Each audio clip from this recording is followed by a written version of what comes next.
إن الحمد لله نحمده ونستعينه ونستغفره ونعوذ بالله من شرور أنفسنا ومن سيئات أعمالنا من يهده الله فلا مضل له ومن يضلل فلا هادي له وأشهد أن لا إله إلا الله وحده لا شريك له وأشهد أن محمدا عبده ورسوله يا أيها الذين آمنوا اتقوا الله حق تقاته ولا تموتن إلا وأنتم مسلمون يا أيها الناس اتقوا ربكم الذي خلقكم من نفس واحدة وخلق منها زوجها وبث منهما رجالا كثيرا ونساء واتقوا الله الذي تساءلون به والأرحام إن الله كان عليكم رقيبا يا أيها الذين آمنوا اتقوا الله وقولوا قولا سديدا يصلح لكم أعمالكم ويغفر لكم ذنوبكم ومن يطع الله ورسوله فقد فاز فوزا عظيما أما بعد فإن خير الحديث كتاب الله وخير الهدي هدي محمد صلى الله عليه وسلم وشر الأمور محدثاتها وكل محدثة بدعة وكل بدعة ضلالة. اسلامی بھائیوں، ہم سب یہ جانتے ہیں کہ وہ جماعت جو نبی صلی اللہ علیہ وسلم کے ہاتھ پر اسلام لائی اور جن کی تعلیم نبی صلی اللہ علیہ وسلم کی مجلس میں ہوئی، جن کی تربیت نبی صلی اللہ علیہ وسلم نے کی، وہ جماعت سب سے افضل جماعت ہے اور وہ جماعت صحابہ کرام کی جماعت ہے. اور قرآن سنت میں ان کی کئی فضیلتیں آئی ہیں اور ان میں سے بعض پر فوقیت رکھتے ہیں، جیسے خلفائے راشدین ہیں، عشرہ مبشرہ ہیں، شہداء احد ہیں، مجاہدین بدر ہیں اور عام صحابہ کرام ہیں.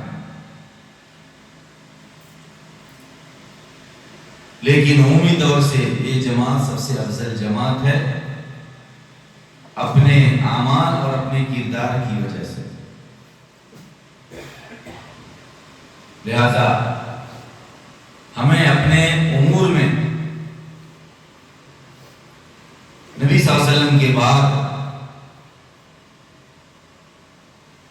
صحابہ کرام کی طرف رجوع کرنا چاہیے. نبی صلی اللہ علیہ وسلم کی سیرت کے بعد صحابہ کرام کی سیرت کو جاننا چاہیے تاکہ ہم اپنے جملہ امور میں نبی صلی اللہ علیہ وسلم کے بعد سب سے اعلیٰ کردار، اعلیٰ صفات اور اعلیٰ خصوصیات کو سیکھ سکیں اور ان پر چل سکیں. آج کے خطبے کا جو موضوع ہے اختلافی مسائل میں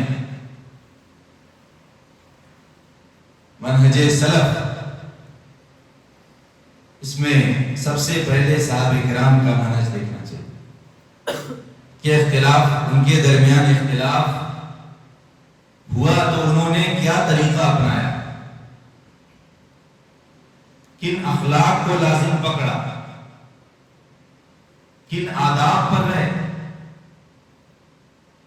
کیونکہ اللہ سبحانہ وتعالیٰ نے صحابہ کرام کو نبی صلی اللہ علیہ وسلم کی زبان سے جو خوشخبری سنائی اور قرآن میں ان کی جو فضیلتیں بیان کی، وہ ان کے اول اور آخر سب کو جان کر کے خوشخبری سنائی. ان کے وہ اعمال اور کردار اور ان کے وہ اخلاق اور آداب جو نبی صلی اللہ علیہ وسلم کے بعد ظاہر ہونے والے تھے، ان کو بھی اللہ نے پہلے سے جان لیا اور ان اخلاق کو بھی جانتے ہوئے اللہ نے ان کی فضیلتیں بیان کی. لہذا ہم اپنے اختلافی مسائل میں صحابہ کرام کے اخلاق و آداب کو جانیں ان کے درمیان اختلاف ہوئے، جیسے آج علماء کے درمیان اختلاف ہوتے ہیں ایسے ان کے درمیان اختلاف ہوا، لیکن ان کے درمیان اختلاف بہت کم ہوا، کیونکہ وہ اختلاف سے بچنے والی جماعت تھی، اختلاف کو کم کرنے والی جماعت تھی، اختلاف کو برداشت کرنے والی جماعت تھی، اختلاف کے باوجود ایک دوسرے سے تعلق رکھنے والی جماعت تھی، اختلاف کے باوجود وہ ایک دوسرے کا احترام کرنے والی جماعت تھی۔ اور جو عالم اللہ سے ڈرنے والا ہوتا ہے، اللہ کا بھی علم رکھتا ہے اور اللہ کی شریعت کا بھی علم رکھتا ہے، صرف ایسا نہیں کہ صرف شریعت کا علم رکھتا اور اللہ کا علم نہ رکھتا، اس کے دل پر اللہ کی ہیبت ہوتی ہے، اللہ کا خوف ہوتا ہے، تو وہ کسی بھی ایسے قدم سے بچتا ہے جس کا انجام دنیا یا آخرت کا خسارہ ہو، خاص طور سے آخرت کا خسارہ۔ ہم اختلافی مسائل میں سلف خصوصاً صحابہ کرام کے اخلاق و آداب کو ان کے قصوں کی روشنی میں جاننے کی کوشش کریں گے۔ صحابہ کرام کے قصوں میں سے جو اختلافی مسائل سے متعلق ہے، ایک قصہ عثمان بن عفان کا ہے، جو سفر میں اور خاص طور سے حج میں مینا میں جہاں نبی صلی اللہ علیہ وسلم 2 رکعت یعنی صلاۃ کو قصر کے ساتھ پڑھتے تھے، 4 رکعت والی صلاۃ 2 رکعت پڑھتے تھے، وہاں عثمان نے اپنی خلافت کے شروع میں 2 رکعت پڑھی، لیکن بعد میں انہوں نے 4 پڑھنا شروع کر دیا، جو ظاہر سی بات ہے سنت کے خلاف تھا۔ اس کے بارے میں صحیح بخاری میں عبداللہ بن عمر کی حدیث ہے، انہوں نے کہا صلیت مع النبی صلی اللہ علیہ وسلم بمنا رکعتین وابی بکر وعمر ومع عثمان صدر من خلافتی ثم اتم، کہ میں نے نبی صلی اللہ علیہ وسلم کے ساتھ مینا میں 2 رکعت صلاۃ ادا کی، اور ابو بکر کے ساتھ اور عمر کے ساتھ اور عثمان کے ساتھ ان کی خلافت کے شروع میں، پھر انہوں نے اس کو مکمل کر دیا، پھر وہ پوری پڑھنے لگے۔ عبداللہ بن عمر یہاں نبی صلی اللہ علیہ وسلم کی سنت کا ذکر کرتے ہیں، جس پر نبی صلی اللہ علیہ وسلم چلے، ابو بکر چلے، عمر چلے، خود عثمان اس پر چلے، لیکن آخر میں انہوں نے 2 کی جگہ 4 پڑھی۔ عبداللہ بن عمر اس کا ذکر کرتے ہیں، مگر عثمان بن عفان کے بارے میں کوئی نازیبہ بات نہیں بولتے، کوئی سخت بات نہیں بولتے، بس انہوں نے کہا کہ انہوں نے پوری، بعد میں انہوں نے صلاۃ پوری پڑھی۔ یہ عبداللہ بن عمر کا موقف ہے عثمان بن عفان کے بارے میں، جن کے دونوں زمانے عبداللہ بن عمر نے دیکھے اور ذکر کر دیا، سنت کا بھی ذکر کر دیا اور عثمان بن عفان کے اس عمل کا بھی ذکر کر دیا جو سنت کے موافق نہیں تھا، جس سے معلوم ہو گیا کہ عثمان بن عفان نے کیا کیا اور ان کا دوسرا عمل سنت کے موافق تھا یا نہیں، اور اسی پر اکتفا کیا۔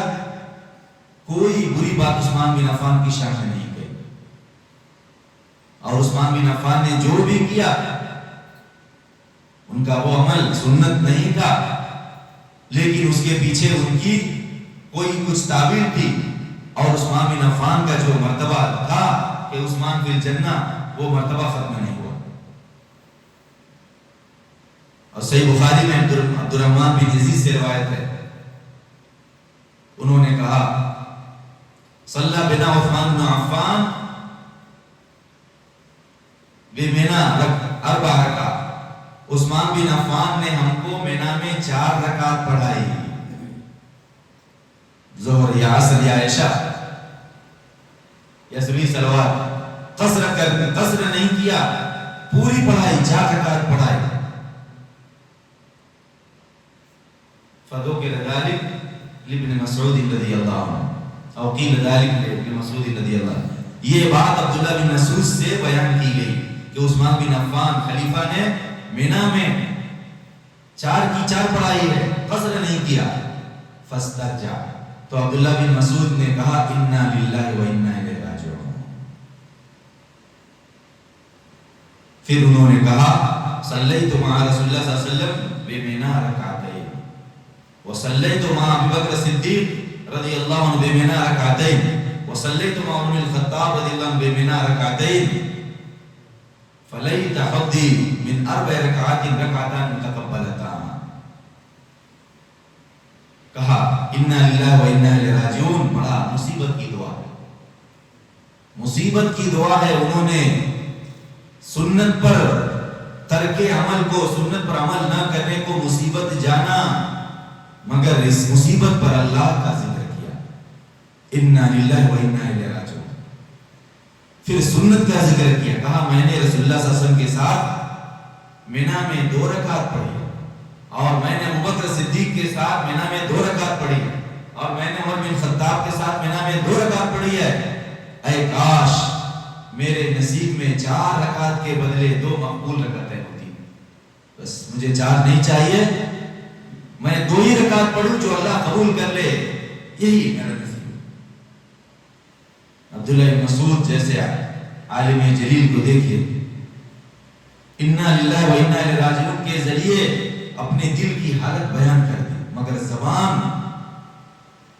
زبان کو غلط چیز میں نہیں استعمال کیا، زبان سے برا کلمہ نہیں کہا، مصیبت کو مصیبت سمجھا، اللہ کا ذکر کیا، سنت کا ذکر کیا، ابوبکر کی سنت کا ذکر کیا، عمر کی سنت کا ذکر کیا، اور تمنا کیا کہ بس 2 مقبول رکعتیں مجھے مل جائے کافی. عثمان بن عفان کا نام بھی نہیں لیا، ان کی شان میں کوئی برا کلمہ نہیں کہا، نہ ان کے بارے میں، نہ ان کی خلافت کے بارے میں، نہ ان کے خاندان کے بارے میں، نہ ان کے اول آخر کے بارے میں، کچھ نہیں. یہ عبداللہ بن مسعود جیسے عالم جلیل جو ہمارے سلف صالحین میں سے ہے، ان کا یہ اخلاق اور ان کا یہ کردار ہے. نام بھی نہیں، نقل کرنے والوں نے نقل کیا جو ہمارے سامنے ہے. آج علماء سے بعض مسائل میں اختلاف کرنے والے کون کون سے کلمات بولتے ہیں. عبداللہ بن مسعود اور عبداللہ بن عمر کے موقف کی روشنی میں اپنا جائزہ ہے، دوسروں کو بولنے کی ضرورت نہیں ہے. اس میں میرے لیے بھی نصیحت ہے، دوسروں کے لیے بھی نصیحت ہے. ایسے ہی مسئلہ پانی نہ ملنے پر تیمم کا ہے. قرآن میں اللہ تعالیٰ نے 2 جگہ بیان کیا، آیت وضو کے بعد بھی بیان کیا، فَلَمْ تَجِدُوا مَاءً فَتَيَمَّمُوا صَعِيدًا طَيِّبًا. جب تم پانی نہ پاؤ تو پاک مٹی سے تیمم کرو، طہارت کی نیت سے دونوں ہاتھوں کو زمین پر مارو، دونوں ہتھیلیوں کو ایک دوسرے پر مل لو، چہرے پر مل لو، تیمم ہو گیا. قرآن کے اندر ہے. لیکن اس میں عمر کا قصہ سنیں اور عبداللہ بن مسعود کا قصہ جو کہیں دوسرے کے سنت چھوڑنے پر انا للہ و انا راجعون پڑھ رہے ہیں، ان کا بھی قصہ سنیں. صحیح مسلم میں عمر کا قصہ ہے. عن سعید بن عبد الرحمن بن عبد النبی ان رجلا اتى عمر فقال انی اجنبت فلم اجد ماء فقال لا تصل. سعید بن عبد الرحمن بن ابزہ اپنے والد سے روایت کرتے ہیں، عبد الرحمن بن ابزہ سے، کہ ایک آدمی عمر کے پاس آیا، اس نے کہا کہ میں جنوبی ہو گیا، یعنی میرے اوپر غسل جنابت فرض ہو گیا اور مجھے پانی نہیں ملا. عمر نے کہا کہ لا تصلی، تم صلاۃ نہیں پڑھو. سوچئے آج اگر کوئی مفتی بولے پانی نہ ملے تو صلاۃ چھوڑ دو، تو اس عالم کے ساتھ کیا کیا جائے؟ عمر نے کہا امیر المومنین لا تصلی، تم صلاۃ نہیں پڑھو. عمار بن یاسر وہیں تھے، ادب کے ساتھ بولے، اما تذکر یا امیر المومنین اذ انا وانت فی سریہ فاجنبنا فلم نجد ماء فاما انت فلم تصل واما انا فتمعكت في التراب فصليت. فقال النبي صلى الله عليه وسلم انما كان يكفيك ان تضرب بيديك الارض ثم تنفض ثم تمسح بهما يديك وجهك. عمار بن یاسر نے ادب سے کہا ہے امیر المومنین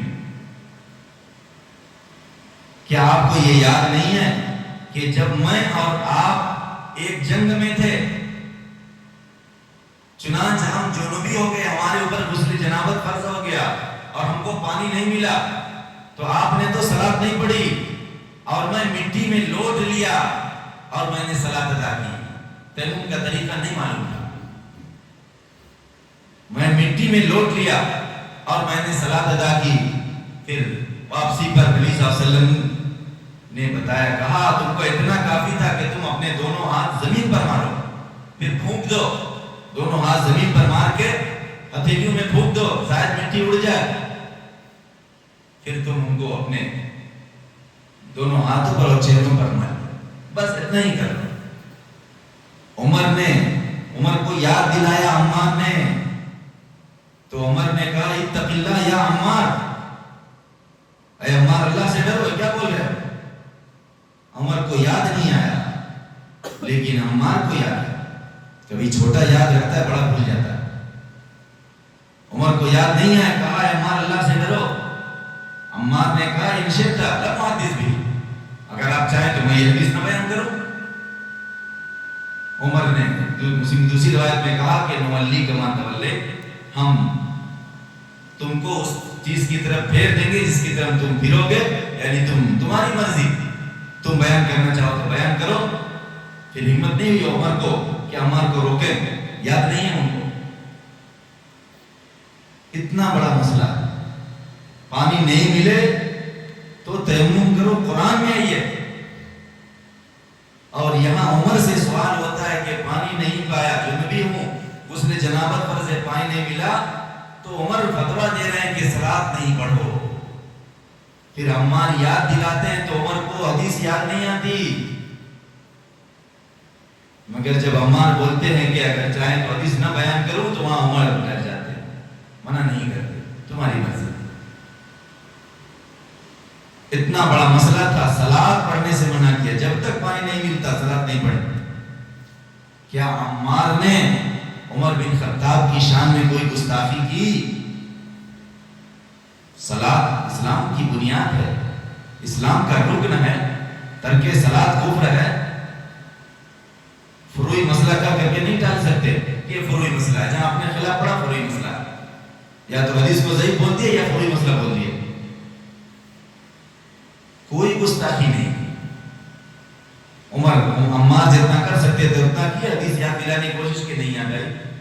قصے والے کو خود اپنا قصہ یاد لیں کبھی ہو جاتا ہے. مگر کسی نے عمر کی شان میں گستاخی نہیں کی. اور اس واقعے سے بہت پہلے نبی صلی اللہ علیہ وسلم نے اللہ کی طرف سے خبر دی تھی کہ عمر فی الجنہ عمر جنت میں ہے. عمار بن یاسر جو علماء صحابہ میں سے تھے ان کے اخلاق کو دیکھیں اور دوسرے صحابہ کے اخلاق کو دیکھیں. اتنے بڑے مسئلے میں بھی عمر کے ساتھ عمر کی شان میں کوئی گستاخی نہیں کی گئی. صلاۃ کا مسئلہ ہے. اسی جیسا مسئلہ عبداللہ بن مسعود کا ہے جو ترک سنت پر انا للہ و انا الیہ راجعون پڑھے تھے. ان کا قصہ ابو وائل شقیق بن سلمہ نے بیان کیا جو صحیح بخاری میں ہے. شقیق بن سلمہ کہتے ہیں کہ كنت عند عبد الله وابي موسى فقال له ابو موسى اذا اجنب فلم يجد ماء كيف يصنع؟ قال لا يصلي حتى يجد الماء. کہا کہ میں عبداللہ بن مسعود اور ابو موسیٰ شریک کے پاس تھا. ابو وائل شقیق بن سلمہ تابعی ہیں کبار تابعین میں سے مخضرم ہے. جاہلیت کا بھی زمانہ پایا. چنانچہ ابو موسیٰ شریف نے عبداللہ بن مسعود سے پوچھا اپنے سے بڑے عالم سے پوچھا. ابو موسیٰ شریف بھی فقیہ صحابہ میں سے اور عبداللہ بن مسعود ان سے بڑے عالم. کہا کہ جب آدمی جنوبی ہو جائے غسل جنابت فرض ہو جائے پانی نہ پائے تو کیسے کرے؟ عبداللہ مسعود نے کہا لا یصلی حتی یجد الماء، صلاۃ نہیں پڑھے گا یہاں تک کہ پانی پائے۔ یہاں بھی صلاۃ سے چھٹی، جب تک پانی نہیں ملے گا صلاۃ نہیں ہے۔ قرآن اور سنت دونوں میں دلیل ہے، لیکن کہہ رہے ہیں کہ جب تک پانی نہیں ملے گا صلاۃ نہیں پڑے گا۔ ابو موسیٰ اشعری نے عمار بن یاسر کی حدیث یاد دلائی، کہا کہ کیف تصنع بقول عمار انما قال له نبی صلی اللہ علیہ وسلم کان یکفیک، آپ عمار کی حدیث کے بارے میں کیا کریں گے جب نبی صلی اللہ علیہ وسلم نے ان کو تیمم سکھایا تھا کہ تم کو ایسے اتنا کرنا کافی ہے؟ جواب دیا کہ علم تر عمر لم یقنع بذلک، کیا تم نے نہیں دیکھا کہ عمر کو عمار کی حدیث پر اطمینان نہیں ہوا جو آپ کے ساتھ نے سنا؟ یہ جواب دیا کہ عمر کو اطمینان نہیں ہوا۔ ابو موسیٰ اشعری نے کہا دعنا من قول عمار کیف تصنع بهذه الآیہ، چھوڑیے عمار کی حدیث، آپ اس آیت کے ساتھ کیا کریں گے؟ فلم تجدوا ماء فتیمموا صعیدا طیبا، پانی نہ پاؤ تو پاک مٹی سے تیمم کرو۔ کہا کہ فما درا ما یقول، عبداللہ بن مسعود نہیں جانے کہ کیا جواب دیں، نہیں جان پائے کہ کیا جواب دیں، لیکن پھر ابن مسعود نے کہا لو رخصنا لهم لاوشك اذا برد عليهم الماء ايده ويتيمم، کہا کہ اگر ہم لوگوں کو تیمم کی چھوٹ دیں گے، تیمم کی رخصت دیں گے، تو قریب ہے کہ کسی آدمی پر پانی ٹھنڈا ہو جائے تو وہ پانی چھوڑ دے اور تیمم کرے۔ یہ بات بیان کی، آیت کا جواب نہیں دیا اور اپنے موقف سے رجوع بھی نہیں کیے۔ کہا اگر تیمم کی اجازت دیں گے تو ٹھنڈا پانی ٹھنڈا ہونے کی صورت میں کوئی بھی آدمی پانی چھوڑ کر کے تیمم کر لے گا۔ قبول نہیں کیا عبداللہ مسعود۔ آمش نے کہا، میں نے شقیق بن سلمہ سے کہا کہ اسی وجہ سے عبداللہ مسعود اس کو ناپسندی کے تیمم کہا کہ ہاں لوگ تیمم کرنا شروع کر دیں گے، جہاں عذر نہیں ہوگا وہاں بھی تیمم کریں گے، تو فتویٰ دینا بند ہے۔ نہ عمار کی حدیث پر عمل کر سکے، نہ آیت کا جواب دے سکے۔ تیمم کا مسئلہ بنیادی مسئلہ ہے، صلاۃ کی ادائیگی اور صلاۃ کے ترک کا مسئلہ بڑا مسئلہ ہے، مگر کسی نے اس کی وجہ سے عبداللہ مسعود کو یا عمر کو اہل سنت سے خارج نہیں کیا، ان کا کوئی بائیکاٹ نہیں کیا، ان کی شان میں گستاخی نہیں کی، کیا تو کیا کیا؟ ان کے اس فتوے کو چھوڑ دیا، قرآن کو لیا، سنت کو لیا، ان کے اس فتوے کو نہیں لیا، عمر کے اس فتوے کو نہیں لیا کہ پانی نہیں ملے گا تو جب تک پانی نہیں ملے گا تب تک نہ تیمم کریں گے نہ صلاۃ ادا کریں گے، بلکہ تیمم کرتے ہیں اور صلاۃ ادا کرتے ہیں۔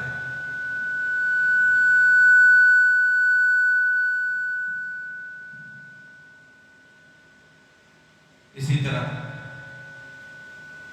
صحابہ کرام کہ یہاں ان کے دلوں میں کشادگی تھی۔ بخاری میں وطر کا مسئلہ،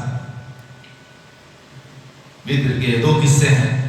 سنن ابی داؤد میں عبداللہ بن السنابحی کا قصہ ہے، عبداللہ بن السنابحی کی روایت ہے، انہوں نے کہا کہ زعم ابو محمد ان الوتر واجب، فقال عبادہ بن الصامت كذب ابو محمد اشهد انی سمعت رسول اللہ صلی اللہ علیہ وسلم یقول 5 صلوات افترضهن اللہ عز وجل۔ کہا کہ ابو محمد نے کہا کہ وتر واجب ہے۔ آج بھی اختلاف ہے، ابو محمد یہ صحابہ میں سے ہے، ابو محمد نے کہا کہ وتر واجب ہے، عبادہ بن صامت نے کہا کہ ابو محمد نے غلط کہا۔ ابو عبادہ بن صامت وہ بھی علماء صحابہ میں سے ہیں، دوسرے صحابی ابو محمد کی تردید کرتے ہیں، کہتے ہیں ابو محمد نے غلط کہا، کذبہ کہ میں نے آفتہ، ابو محمد نے غلطی کی۔ بس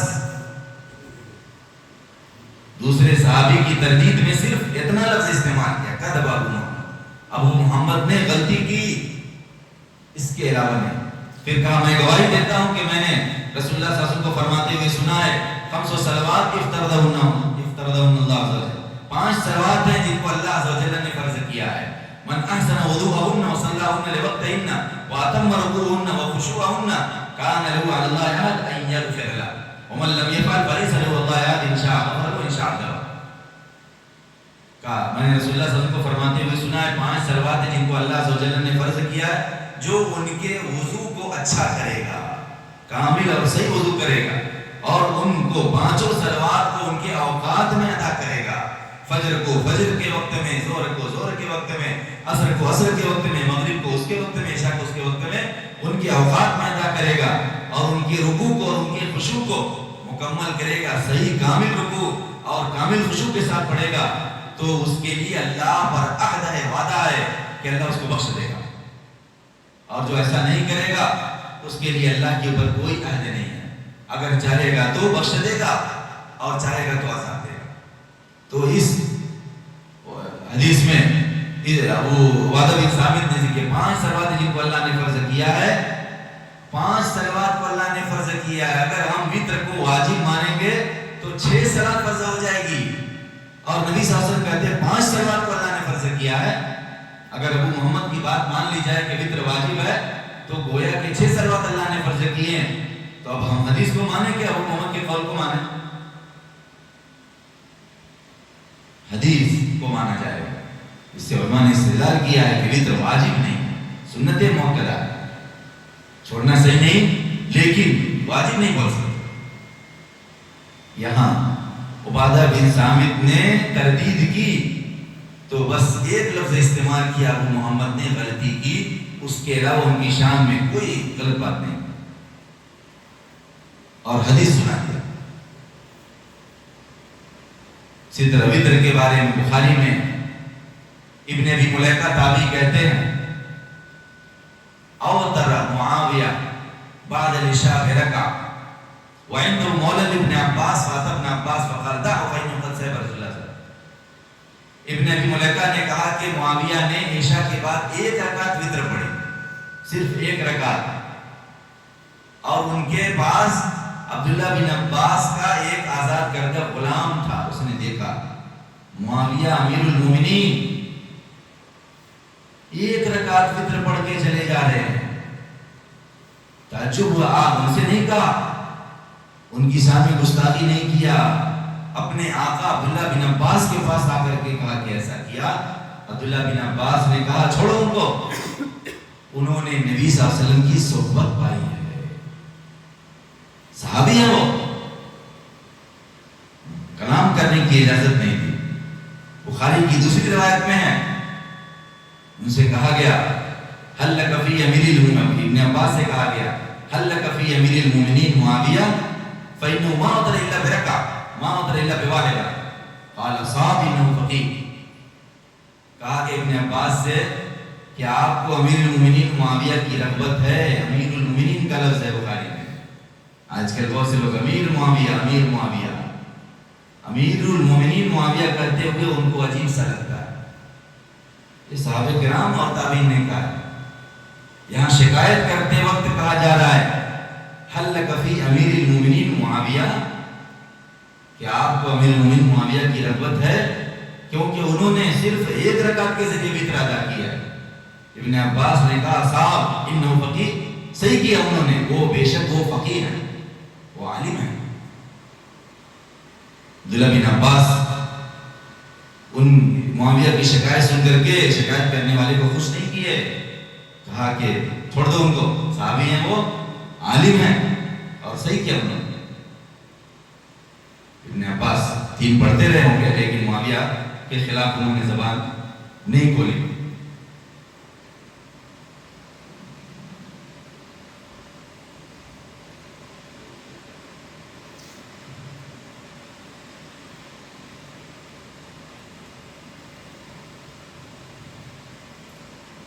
میرے اسلامی بھائیوں، قصے بہت ہیں، وقت کا خیال رکھتے ہوئے 1-2 قصے اور سناؤں گا جس میں ہمارے لیے عبرت ہے، نصیحت ہے. اور بعض لوگ جو اختلافی مسائل میں جوش جذبہ دکھاتے ہیں اس کی حقیقت کا بیان. صحیح بخاری میں ابو سلمہ بن عبد الرحمن بن عوف کی روایت ہے. انہوں نے کہا جاء رجل إلى ابن عباس وأبو هريرة جالس عنده فقال أفتني في امرأة ولدت بعد زوجها ب40 ليلة. فقال ابن عباس آخر الأجلين. قلت أنا وأولاد الأعمال أجلهن أن يضعن حملهن. فقال ابو هريرہ انا مع ابن اخي یعنی ابا سلمہ. ابو سلمہ عبد الرحمن بن عوف کے بیٹے ہیں، تابعین میں سے ہیں، فقہاء میں سے ہیں، طالب علم تھے. کہا کہ ایک آدمی عبداللہ بن عباس کے پاس آیا اس حال میں کہ ابو ہریرہ ان کے پاس بیٹھے ہوئے ہیں اور ابو ہریرہ ابن عباس سے بڑے ہیں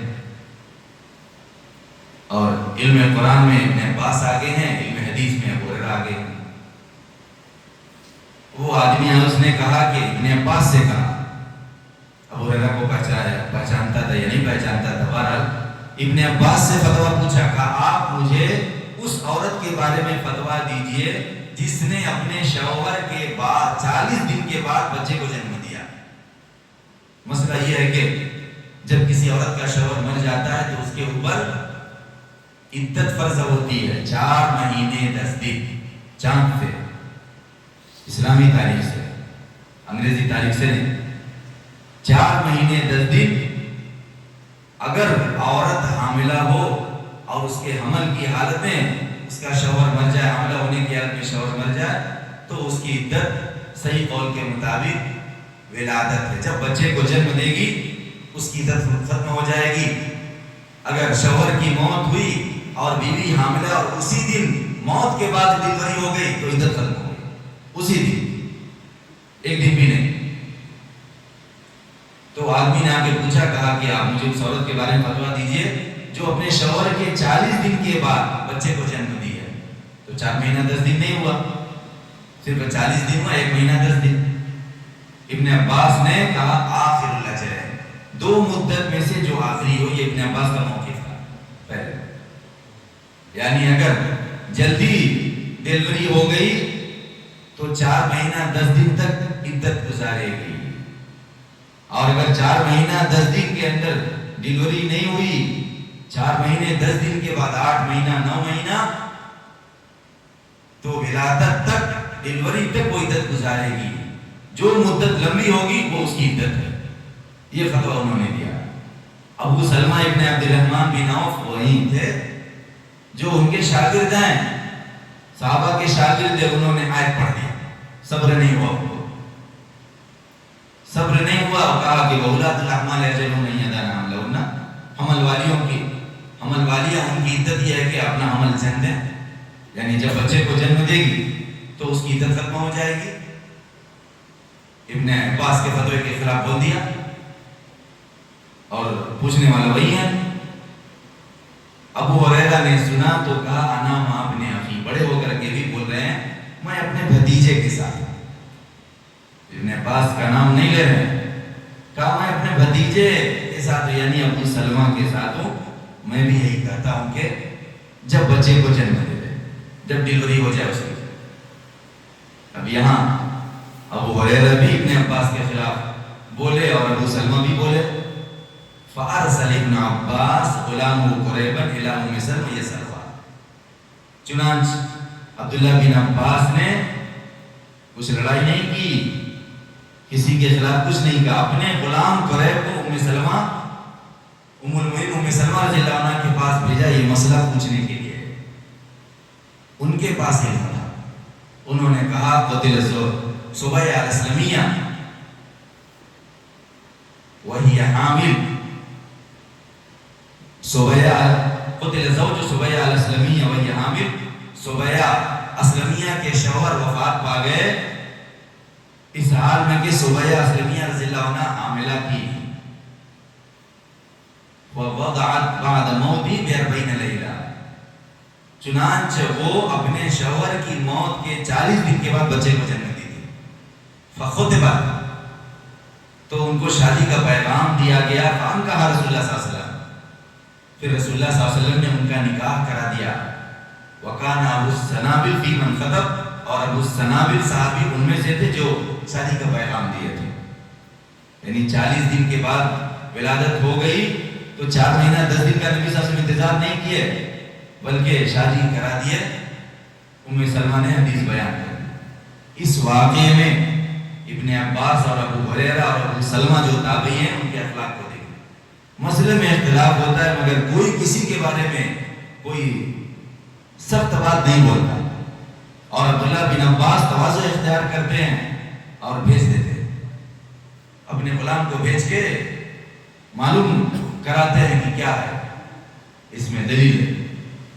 اچھے اخلاق کو لازم پکڑے اختلافی مسائل میں، اور علم والے کی طرف رجوع کریں، گرچہ وہ کوئی عالمہ خاتون ہو۔ ابو ہریرہ، ابن عباس، ابو سلمہ، ام المؤمنین ام سلمہ رضی اللہ عنہ کی طرف رجوع کر رہے ہیں، اور وہاں سے اللہ تعالیٰ علم دے دیتا ہے اور مسئلہ معلوم ہو جاتا ہے کہ جب نبی صلی اللہ علیہ وسلم نے آخر الاجلین لمبی مدت کا انتظار نہیں کیا بلکہ نکاح کی اجازت دے دی، عدت ختم ہو گئی تھی، کیونکہ عدت کے اندر نکاح حرام ہے، اگر عدت ختم نہیں ہوتی تو نکاح کی اجازت نہیں دیتے، نبی صلی اللہ علیہ وسلم نے خود نکاح کرایا۔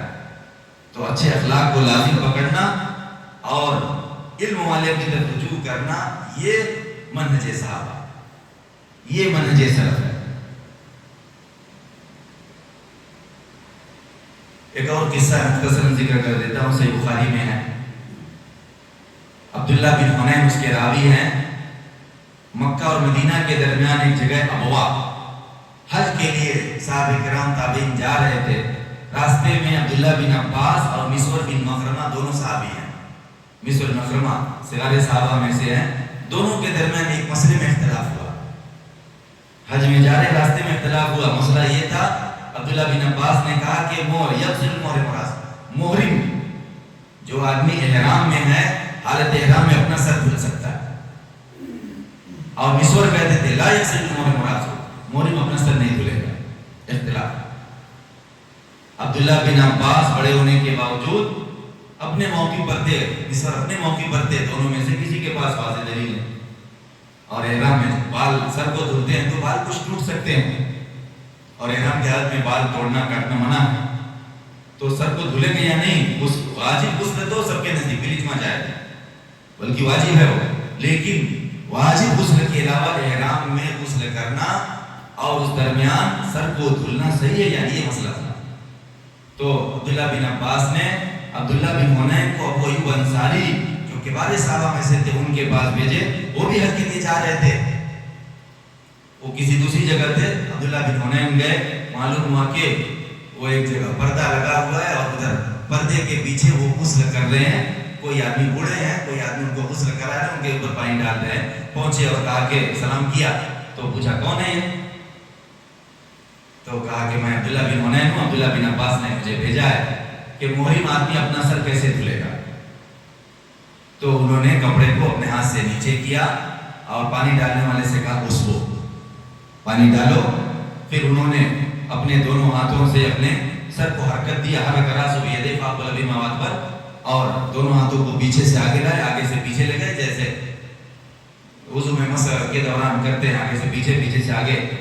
انہوں نے آگے سے پیچھے سے آگے لائے اور آگے سے پیچھے لے کے کہا ایسے احتیاط سے، زیادہ ملنا رگڑنا نہیں، اور یہ بھی نہیں کہ کچھ نہیں جو خالی پانی ڈال کے چھوڑ دو، آسانی سے آرام سے دونوں ہاتھوں کو پھیرو۔ کہا کہ پھر کہا کہ رسول اللہ صلی اللہ علیہ وسلم ایسے ہی اپنا سر دھلتے تھے جب احرام میں ہوتے تھے۔ اس میں بھی دو صحابہ کے درمیان حالت احرام میں سر دھلنے کے بارے میں اختلاف ہوتا ہے، اپنے اپنے موقع پر ہے، کوئی کسی کی برائی نہیں کرتا، لیکن علم والے کی طرف رجوع کرتے ہیں۔ تو منہج سلف یہ ہے کہ مسائل میں اختلاف ہو تو اچھے اخلاق پر رہیں اور علم والے کی طرف رجوع کریں، جہاں سے صحیح دلیل مل جائے اس دلیل کو مان لیں اور اپنے اخلاق کی حفاظت کریں۔ ایک آخری قصہ سنا دیتا ہوں جو پہلے بیان کرنا چاہتا تھا، مسند امام احمد بن حنبل میں ہے۔ وہ قصہ یہ ہے کہ علی رضی اللہ عنہ نے کچھ مرتد ہونے والوں کو جلا کر مارا، حرق اناسا ارتدوا عن الاسلام۔ ابن عباس کو یہ خبر پہنچی تو انہوں نے کہا کہ میں ان کو نہیں جلاتا، لم اکن لأحرقهم بالنار، میں اگر ہوتا تو میں ان کو نہیں جلاتا۔ رسول اللہ صلی اللہ علیہ وسلم نے فرمایا ہے لا تعذب بعذاب اللہ، اللہ کے عذاب کے ذریعہ عذاب مت دو، اور کہا میں ان کو قتل کرتا، کیونکہ رسول اللہ صلی اللہ علیہ وسلم نے فرمایا ہے من بدل دینہ فاقتلوہ، جو اپنا دین بدل دے یعنی اسلام چھوڑ دے تو اس کو قتل کر دو۔ یہ کہا۔ علی کا عمل معلوم ہوا کہ جلا کے مارا، اس کے ظاہر سی بات ہے اس کے جواب میں یا اس کو جاننے کے بعد کہا کہ میں نہیں جلاتا، نبی صلی اللہ علیہ وسلم نے کہا اللہ کے عذاب کے ذریعے عذاب مت دو، اور میں مارتا، کیونکہ نبی صلی اللہ علیہ وسلم کہا ہے جو اپنا دین بدلے تو اس کو قتل کر دو۔ علی کا نام نہیں لیا، ان کی شان میں کوئی گستاخی نہیں کی، کہا کہ میں ہوتا تو ایسے کرتا، بس اتنے سے کام چل جاتا ہے، میں اگر ہوتا تو جلا کے نہیں مارتا، میں قتل کرتا۔ علی کا نام بھی نہیں لیا اور مقصد بھی پورا کر لیا۔ ابن علی رضی اللہ عنہ کو ابن عباس کی یہ بات کسی نے پہنچا دی، علی نے کیا کہا، غصہ آیا، علی خلیفہ نے کہا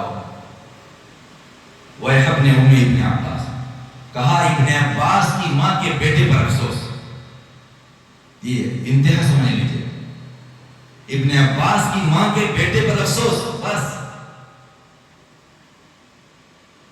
ابن عباس کے بارے میں اتنے ہی بولے، ایک جملے کے علاوہ کوئی دوسرا جملہ نہیں۔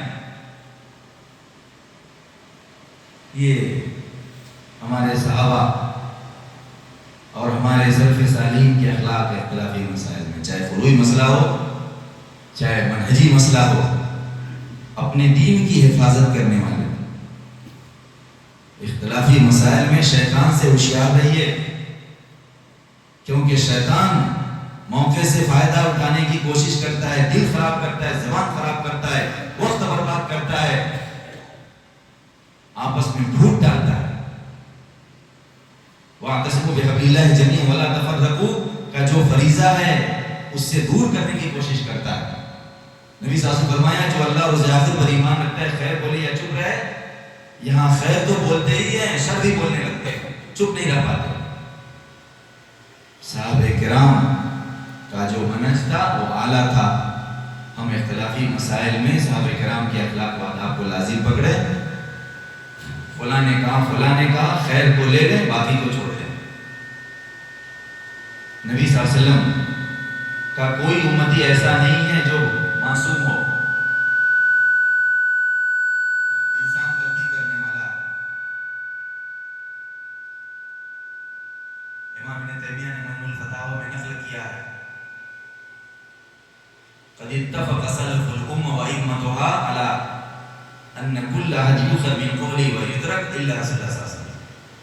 امت کے سلف اور ائمہ کا اس بات پر اتفاق ہے کہ ہر ایک کی بات لی جاتی ہے اور چھوڑی جاتی ہے سوائے رسول اللہ صلی اللہ علیہ وسلم کے، کوئی بھی معصوم نہیں ہے نبی صلی اللہ علیہ وسلم کے علاوہ۔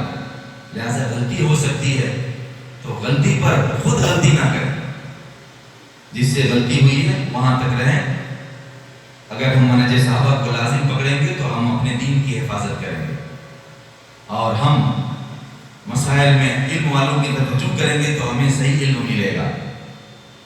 ہم حق کو لیں، باطل کو چھوڑ دیں، اخلاق کو آداب کو اختیار کریں، بد اخلاقی، بد زبانی، دشمنی اور بری چیزوں کو چھوڑ دیں، اور یہ نہ سمجھیں کہ جس کی زبان جتنی اونچی ہے، جس کی زبان جتنی سخت ہے، جو جتنا دوسروں کا رد کرتا ہے اتنی اعلیٰ ہے، ایسا نہیں ہے۔